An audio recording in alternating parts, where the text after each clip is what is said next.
மகனே இறைவா தூய ஆவி இறைவா உம்மை புகழ்கின்றோம் அன்புருவான இறைவா அகிலம் காக்கும் இறைவா அமைதி அருளும் இறைவா உம்மை போற்றுகின்றோம் நெஞ்சில் சுமக்கும் இறைவா நீதியில் நிறைவே இறைவா சுமை தாங்கியே இறைவா புகழ்ந்து போற்றி ஆராதிக்கின்றோம். கடவுளே, உங்க மனசுல என்னதான் இருக்கு? பாசம்.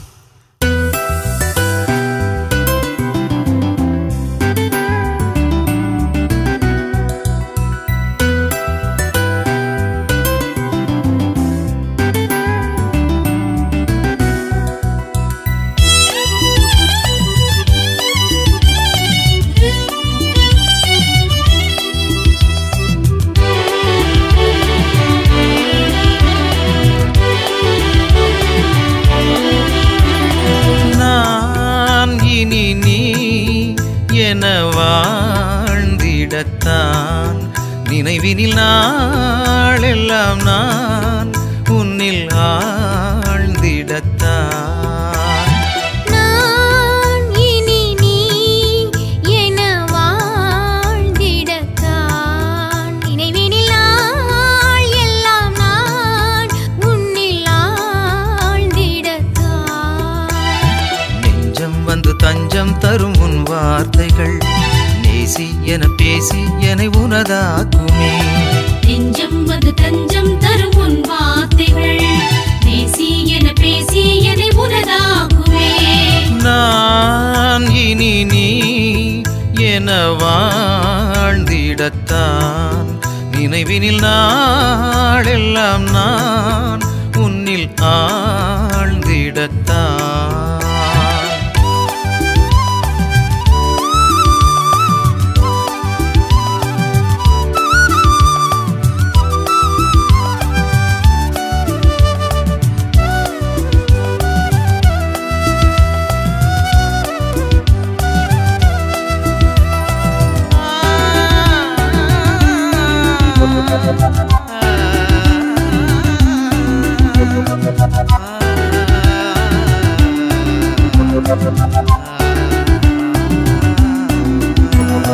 நலமான எண்ணங்களால் மகிழ்வான வார்த்தைகள் மலரும் மகிழ்வான வார்த்தைகளால் உயர்வான செயல்கள் பிறக்கும் உயர்வான செயல்களினால் உயிருக்குள் ஒழுக்கம் தவழும் உயிரான ஒழுக்கத்தினால் உலகுக்குள் வாழ்க்கை சிறக்கும் எந்தன் எண்ணம் வார்த்தை செயலால் உன்னில் உறவாடவே எந்தன் எண்ணம் வார்த்தை செயலால் உன்னில் உறவாடவே நான் இனி நீ என வாழ்ந்திடத்தான் நினைவினில் நாளெல்லாம் நான் உன்னில் ஆழ்ந்திடத்தான்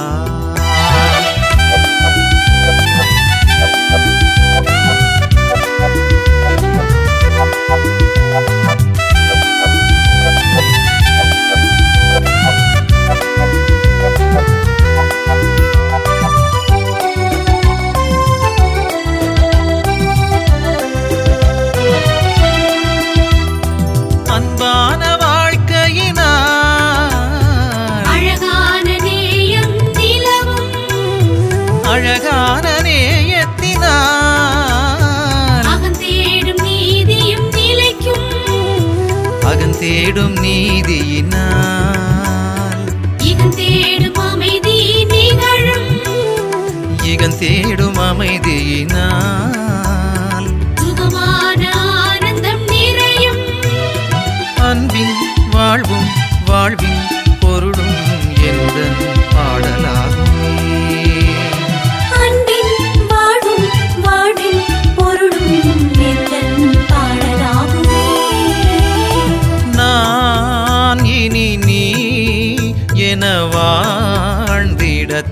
நான் நினைவினில் நாளெல்லாம் நான் உன்னில் ஆழ்ந்திடத்தான். நான் இனி நீ என வாழ்ந்திடத்தான். நினைவினில் நாள் எல்லாம் நான் உன்னில் ஆழ்ந்திடத்தான். நெஞ்சம் வந்து தஞ்சம் தரும் உன் வார்த்தைகள் நேசி என பேசி என்னை உனதாக்குமே. நெஞ்சம் வந்து தஞ்சம் தரும் உன் வார்த்தைகள் பேசி என பேசி என்னை உனதாக்குவே. நான் இனி நீ என வாழ்ந்திடத்தான். நினைவினில் நாளெல்லாம் நான் உன்னில் ஆழ்ந்திடத்தான். யோவான் எழுதிய நற்செய்தி அலகு 15 இறைச்சொற்றொடர்கள் 12 முதல் 17 வரையிலானவைகள். நான் உங்களிடம் அன்பு கொண்டிருப்பது போல நீங்களும் ஒருவர் மற்றவரிடம் அன்பு கொண்டிருக்க வேண்டும் என்பதே என் கட்டளை. தம் நண்பர்களுக்காக உயிரை கொடுப்பதை விட சிறந்த அன்பு யாரிடமும் இல்லை. நான் கட்டளை இடுவதை எல்லாம் நீங்கள் செய்தால் நீங்கள் என் நண்பர்களாய் இருப்பீர்கள். இனி நான் உங்களை பணியாளர் என்று சொல்ல மாட்டேன், ஏனெனில் தம் தலைவர் செய்வது என்னது என்று பணியாளருக்கு தெரியாது. உங்களை நான் நண்பர்கள் என்றேன், ஏனெனில் என் தந்தையிடமிருந்து நான் கேட்டவை அனைத்தையும் உங்களுக்கு அறிவித்தேன். நீங்கள் என்னை தேர்ந்து கொள்ளவில்லை, நான் தான் உங்களை தேர்ந்து கொண்டேன். நீங்கள் கனி தரவும் நீங்கள் தரும் கனி நிலைத்திருக்கவும் உங்களை ஏற்படுத்தினேன். ஆகவே நீங்கள் என் பெயரால் தந்தையிடம் கேட்பதையெல்லாம் அவர் உங்களுக்கு கொடுப்பார். நீங்கள் ஒருவர் மற்றவரிடம் அன்பு கொள்ள வேண்டும் என்பதே என் கட்டளை. ஆண்டவரின் அருள்வாக்கு. இறைவா உமக்கு நன்றி. கிறிஸ்து இயேசுவிலே பிரியமுள்ள சகோதர சகோதரிகளே, வாழ்க்கையில் மிக மிக அடிப்படையான வாழ்க்கைங்கிற கட்டிடத்தினுடைய அஸ்திவாரமான சில காரியங்களை இயேசு கூறுகிறார். அதாவது கணவன் மனைவியாக இருந்தாலும் சரி, பிள்ளைகள் பெற்றோராக இருந்தாலும் சரி, முதலாளிகள் தொழிலாளிகளாக இருந்தாலும் சரி, சீடர்கள் குருவாக இருந்தாலும் சரி, நாம் யாவருமே இந்த உலகத்திலே கனி கொடுக்க அழைக்கப்பட்டவர்கள். இந்த கனி கொடுத்ததிலே நிலைத்திருக்க வேண்டும் என்றும் இறைவன் விரும்புகிறார், இயேசு விரும்புகிறார். அது எப்படி இந்த கனி தருகின்ற வாழ்க்கை இருக்கும் என்று சொன்னால், நம்முடைய வாழ்க்கையிலே நாம் நட்பு என்கிற அன்பின் பரிமாணத்தை கொண்டிருக்க வேண்டுமாம். இந்த நட்பு எப்படிப்பட்டது? தனக்காக வாழ்வதல்ல, தன்னுடைய உயிரை பிறருக்காக கொடுப்பதுதான் நட்பு என்பதை நாம் இந்த நாளிலே புரிந்து கொள்ள வேண்டும் என்று இயேசு விரும்புகிறார். எனவேதான் ஆண்டவர் இயேசு நம்மை எல்லாம் நான் உங்களை நண்பர்கள் என்றேன், ஏனெனில் தந்தையிடமிருந்து நான் கேட்பதையெல்லாம் உங்களுக்கு அறிவித்தேன் என்று சொல்லுகிறார். எனவே நாம் இயேசுனுடைய நண்பர்களாக இருப்பதற்கு நாம் யாவருமே கொடுத்து வைத்திருக்கப்பட வேண்டியவர்கள். அதற்கு அடிப்படையாக இருக்க வேண்டியது அன்பு என்கிற பரிமாணம். திருமணத்திலும் சரி, இன்பத்திலும் துன்பத்திலும், உடல்நலத்திலும் நோயிலும், சுகத்திலும் சோகத்திலும், வறுமையிலும் வளமையிலும், அடியிலும் அரவணைப்பிலும் நான் உனக்கு பிரமாணிக்கமாக இருந்து அப்படின்னு சொல்றோம் கல்யாணத்தில். அதே போலதான் நாங்கள் சாமியாராகும் போதும் இன்பத்தில் துன்பத்தில் உடலத்தில் நோயிலும் நான் உமக்கு என் தல ஆயிருக்கு நான் என் கீழ்ப்படிதலை வணக்கத்தை வாக்களிக்கிறேன் என்று திருமணம் மற்றும் அருள்படி நிலைக்கு உயர்த்தப்படுகிற போது ஒருவர் மற்றவருக்கு கொடுக்கக்கூடிய வாக்குறுதி வரை நம்முடைய வாக்குறுதிகள் கொடுத்து கொண்டே இருக்கிறோம். வாக்குறுதிகளை அப்பப்போ புதுப்பித்துக் கொள்ள வேண்டும். என் நண்பர் ஒரு தடவை மனைவியை பார்த்து ஐ லவ் யூமா என்று சொன்னோன்னா அவங்களுக்கு என்ன குஷி, என்ன சந்தோஷம், அந்த நாள் முழுவதும் சிரிச்சுக்கிட்டே இருந்தாங்கன்னு சொல்லிட்டு அவங்க மகள் சொல்லிட்டே இருக்கான். இதுதான் உண்மையிலேயே அது நம்முடைய அன்பை அது விளையாட்டா சொல்றாங்களா சீரியஸா சொல்றாங்க, அது வேற விஷயம். பட்டு அந்த நான் உன்னை நண்பர்களாக எப்பொழுதுமே ஏற்றுக்கொள்கிறேன் என்று ஒருவரோடு பகிர்ந்து கொள்வது எவ்வளவு உற்சாகத்தை வாழ்க்கையிலே தருகிறது என்பதுதான் உண்மையை தவிர வேற ஒன்றுமில்லை. இன்னொரு பக்கம் தேர்தல் வாக்குறுதிகள், விளம்பரங்களின் வாக்குறுதிகள், நிறுவனங்களின் வாக்குறுதிகள் என நம்மை வாக்குறுதிகள் எல்லாம் சூழ்ந்து கொண்டே இருக்கிறது. ஆனால் அன்பின் வாக்குறுதி தான் இதிலே முக்கியமானது என்பதை நாம் புரிந்து கொள்ள வேண்டும். கடவுள் கொடுக்கக்கூடிய வாக்குறுதி சற்று வித்தியாசமான வாக்குறுதி. எவ்வாறு எனில், அன்பின் வழி மகிழ்ச்சியாக இருக்கிறது. ஏனென்றால் பரிசேயர்கள் மத்தியில் ஒரு எண்ணம் இருந்தது. தங்களை படித்த மேதையாக காட்டிக்கொள்வதோடு அல்லாமல் மற்ற மனிதர்களை ஒதுக்கப்பட்டவர்களாக கருதினார்கள். அந்த கண்ணோட்டம் தான் இயேசுவை பார்த்து கூட நாசரேத்திலிருந்து நல்லது எதுவும் வர முடியுமோ என்ற கேள்வியை வைத்தார்கள். மோசையின் சட்டதிட்டங்களை வாழ்வின் இரு கண்களாக வைத்துக்கொண்டு செயல்பட்டார்கள். ஆனால் எத்தகைய சூழலுக்காக மோசே அவ்வாறு கூறினார் என்பதனை தங்கள் வாழ்வில் அறிந்து கொள்ளவில்லை. அதுதான் அவர்களின் வளர்ச்சிக்கும் ஆசீர்வாதத்திற்கும் தடையாகவே இருந்தது. அதனை அறிந்து சீடர்கள் அன்பில் நிலைத்திருக்க அழைப்பது போன்று அவர்களுக்கும் பாடம் புகட்டுகிறார். அன்பால், நட்பால், கனி கொடுத்தலால் வாழ்வை அமைத்துக் கொள்ளுங்கள். அப்போதுதான் நான் தரும் மகிழ்ச்சி உங்களுள் இருக்கும் என்ற வாக்குறுதியை மிக ஆணித்தரமாக கூறுகிறார். நட்பை பற்றியும் நண்பர்கள் பற்றியும் எந்த இலக்கியமும் எந்த மறைநூலும் சொல்லாத உயர்வான 2 கருத்துக்களை இயேசு இந்த நாளிலே நமக்கு மத்தியிலே கூறுகிறார். ஒன்று, தன் நண்பர்களுக்காக உயிரை கொடுப்பதை விட சிறந்த அன்பு யாரிடம் இல்லை என்னும் கருத்து. எந்த இலக்கியத்திலுமே இல்லை. உயிரை தியாகம் செய்வது, அந்த தியாகம் கேட்டு செய்வதல்ல, தற்கையளிப்பு, தானாகவே முன்வந்து தியாகம் செய்வது. இதுதான் இயேசுவுடைய தற்கையளிப்பு. இரத்த உறவினர்களுக்காக அல்ல, நட்பு உறவிலான நண்பர்களுக்கு என்பது நட்பின் மேன்மையை அழகாக எடுத்துரைக்கிறது.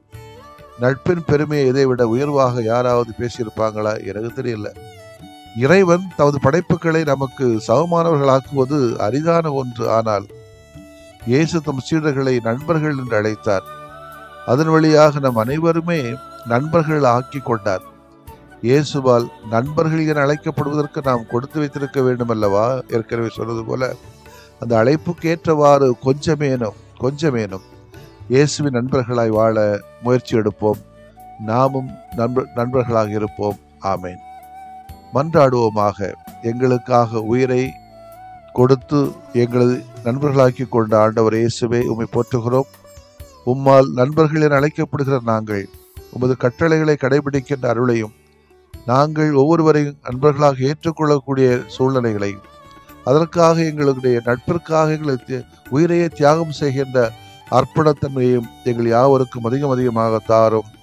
அதிலே நாங்கள் உற்சாகம் அடையவும் பிறரை உற்சாகப்படுத்தவும் தேவையான சூழல்களை எங்கள் மத்தியிலே உருவாக்கும் ஆண்டவரே. ஆமேன்.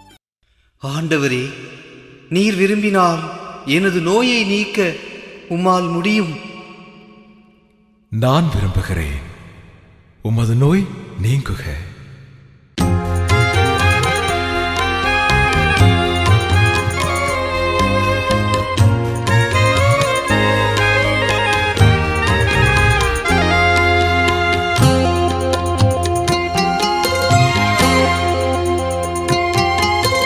நம்பினேன் ஆண்டவரே, நலம் தாருமே.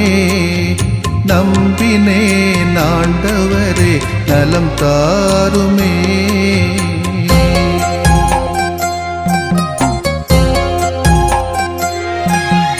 உடல் வலியின் வேதனையா உள்ளம் சோர்கிறேன். உம் கரங்கள் தொட்டாலே நலம் பெறுவேனே. உடல் வலியின் வேதனையால் உள்ளம் சோர்கிறேன். உம் கரங்கள் தொட்டாலே நலம் பெறுவேனே.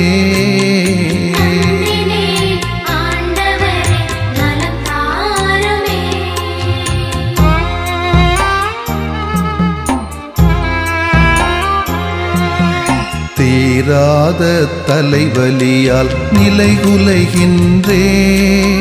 தலைவாவும் பாதத்திலே தலை சாய்க்கிறேன். தீராத தலைவலியால் நிலைகுலைகின்றேன். தலைவாவும் பாதத்திலே தலை சாய்க்கிறேன்.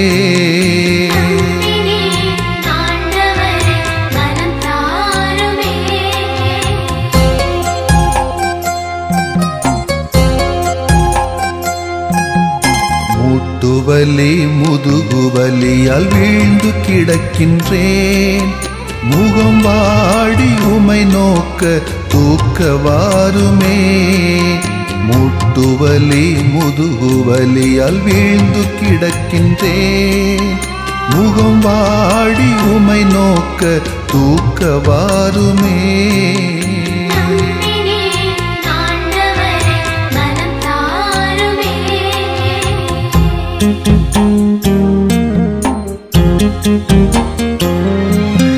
நுரையீரல் இதய நோயால் நொந்து தளர்கிறேன். நல்ல தேவா உம் இரக்கம் இறந்து கேட்கிறேன். நுரையீரல் இதய நோயால் நொந்து தளர்கிறேன். நல்ல தேவா உம் இரக்கம் இறந்து கேட்கிறேன்.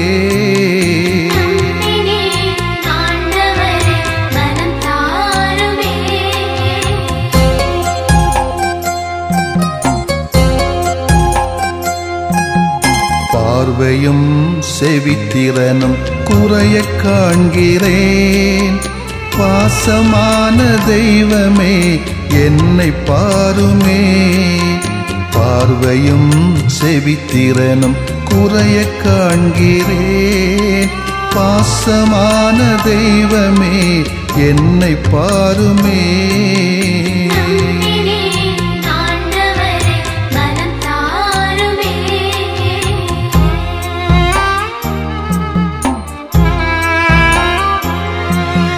நீரிழிவால் புற்று நோயால் நிம்மதி இழக்கிறேன்.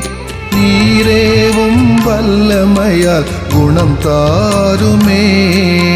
நீரிழிவால் புற்று நோயால் நிம்மதி இழக்கிறேன். நீரேவும் வல்லமையால் குணம் தாருமே.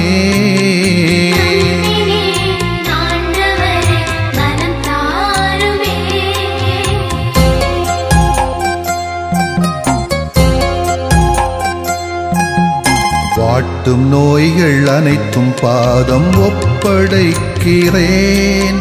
வல்ல தேவா ஒரு வார்த்தை சொல்லி தேற்றுமே. வாட்டும் நோய்கள் அனைத்தும் பாதம் ஒப்படைக்கிறேன்.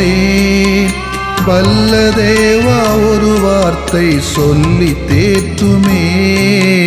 நம்பினேன் ஆண்டவரே நலம் தாருமே. நம்பினேன் ஆண்டவரே நலம் தாருமே. நம்பினேன் ஆண்டவரே நலம் தாருமே. நம்பினேன் ஆண்டவரே நலம் தாருமே.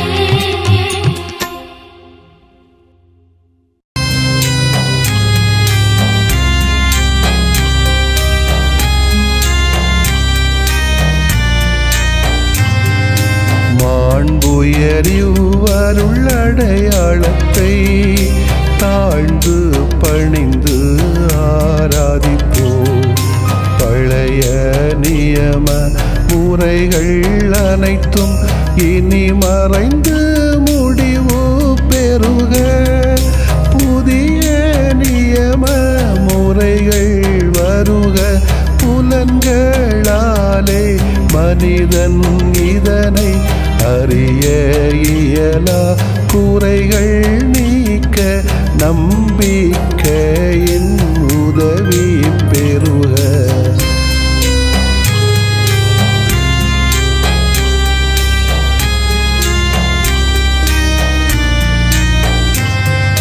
தந்தை அவர்க்கும் மகன் அவர்க்கும் புகழ்ச்சியோடு வெற்றியாக்கும். மீட்பின் பெருமை மாட்சிமையோடு வலிமை வாழ்த்து யாவுமாக. இருவரிடமாய் வருகின்றவராம் தூய ஆவியானவர்க்கும் அளவில்லாத சமப்புகழ்ச்சி என்றுமே உண்டாகுக. ஆமென். வானின்று அவர்களுக்கு அப்பமளித்தீரே. இனிமையெல்லாம் தன்னகத்தில் கொண்ட அப்பம் இதுவே. மன்றாடுவோமாக. இறைவா, இந்த வியப்புக்குரிய அல்வடையாளத்திலே உம்முடைய பாடுகளின் நினைவை எங்களுக்கு விட்டு சென்றீ.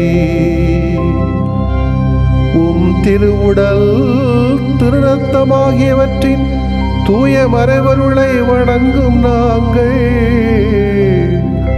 உமது மீட்பின் பயனை இடைவிடாமல் துய்த்து உணர்ந்து மகிழ அருள்வீராக. தந்தையாகி இறைவனோடும் தூய ஆவியாரின் ஒன்றிப்பில் இறைவனா என்றென்றும் வாழ்ந்து ஆட்சி செய்கின்ற உம்மை மன்றாடுகிறோம்.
இயேசுவின் இருதயமே என்னையே ஆளும் மன்னவன் நீயே இயேசுவின் இருதயமே என்னை இனிமை உன்னை நினைத்தால் இயேசுவின் இருதயமே நிலையான புகழுக்குரிய தூய இறை நன்மைக்கு எல்லா காலமும் தொழுகையும் புகழும் போற்றியும் ஆட்சிமையும் உண்டாக கடவது போற்றியும் ஆட்சிமையும் உண்டாக கடவது. தந்தை மகன் தூய ஆவியாரின் பெயராலே ஆமென்.